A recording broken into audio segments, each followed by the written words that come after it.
Questions for Charlie? Coach, being out in full pads today, what was it like being able to assess your special teams group? Well, I mean, for us, really not a whole lot of difference right now. You know, obviously getting to look at some of the field goal work was pretty telling. We need some work there. So we've got some things to do there, and so we've got to come back and we'll attack that again tomorrow. But other than that, not a whole lot of difference right now. What kind of happened down there?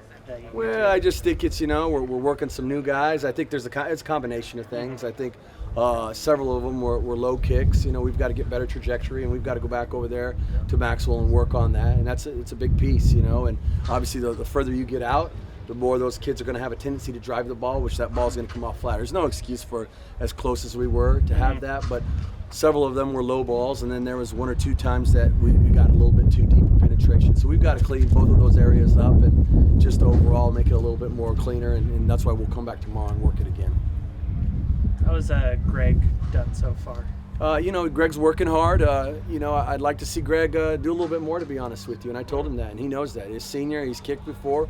You know what? The expectation is higher, and we talk about that in our meetings every day, not just in our position meetings, but as our whole special teams unit together, year 3, we expect him to be, harder working. We expect him to play faster, and so we're continuing to work, and he falls in that category. Like I said, as a senior and a leader in that room, a specialist room, he's got to come out and perform, and so we're putting a lot of pressure on him, and we got high expectations for him. How is Stephen Coots doing, and what did he do in the offseason to add to his game? Well, I mean, the one thing about Stephen is he's a professional. He continuously works time and time again. If you watch him, of all the guys, when they're not in, and they're not over at Maxwell, they're off on the sideline, you watch Stephen, he's continually working on his craft, whether that's his drop, whether that's his footwork. He is continually working on that. So, that's what he does in the off season, and he's continued to do that, and he's got to come out and perform for us as well, and we expect big things out of him as well. You've also got Slater in there snapping. Look good from what I can see. What has he done to kind of get better? Well, again, it's, when you start dealing with these guys and talking about the specialists, you're talking about a craft, and honing your craft. And so it's really going out and working on just that. The more reps you get, the better you're going to get. Slater came in here with a lot of accolades and can spin it pretty good, but he hasn't snapped one down yet here in the stadium. And so, I tell him that, we have high expectations for him, but until he goes out and faces a real game, there's nothing to talk about. He's got to go out and produce, and that's what it's about for him. But I expect he's going to do that. I know he's going to do that, and he'll be just fine. But we're going to save that for after the first game, a little pat on the back. How solidified or up for grabs are the positions on special teams? Not necessarily kicker or punter, but for kick coverage per se. Everything's up for grabs. The kickers, the snappers, the punters, the whole nine. We wouldn't be doing our jobs if we just settled for the job that they do. Our job is, I tell those guys every year. Listen, our most important asset is our players here in our program, without a doubt.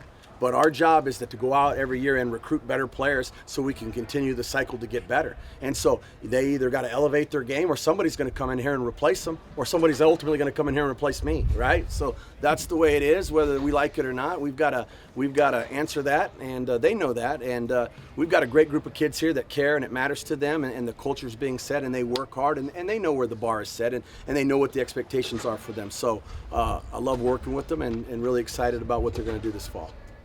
Can you talk about what Coots needs to do? What does he need to work on? Well, I think if you really look at a year ago what Stephen did, Stephen did an excellent job of putting us in position of pitting teams inside the 20. And he did, like I said, an excellent job with that. What we want to see from Stephen is really, we're a directional punting team. And so we want to see where, we have certain places on certain calls where we want that ball to be put. We have our coverage units going to that position. And so to sum it up, he's got to be a little bit more accurate. All right, at times that drop of his would sway inside and would get side leg swing and cause the ball to drift a little bit on his punt. So we want a little bit more direction, exact direction, so that we can hang that ball up there and really, get those guys to fair catch it and put ourselves in good position. How much is he a factor in the defensive game? Well, I just think, anytime you've got a guy like that is able to produce at a high level, he's a weapon. And so, we're counting on him to be able to answer that, again this year. And I think when you have a guy like that, it certainly gives you some reassurance, both on offense and defense. But at the end of the day, he's got to be able to do his job. And obviously the offense and defense are going to do theirs respectfully. last year you not the kickers and return men, but just the other special teams players used a lot of regular guys, first string guys. Are you going to be able to do that this year? Yeah, I mean, when we put our cover units out there, we're going to put our best 11 guys out there. When we're covering a punt, we're covering a kickoff, we're going to put our best 11 out there. There's no shortcuts. That's the reason why I'm here. That's the reason why Coach Wilcox hired me, is that we want to elevate our special teams game. So it's not a playoff. It's not a feel-good piece. We're trying to raise the bar on special teams, and we're trying to help contribute and win games in the special teams unit. So for us to do that, we've got to have the best players available to go out and execute our schemes. Okay, guys, anybody else for Coach Ragle? Thank you, guys. Have a great day. Thank you, Coach. Thanks, Kyle. Okay, thanks, Charlie.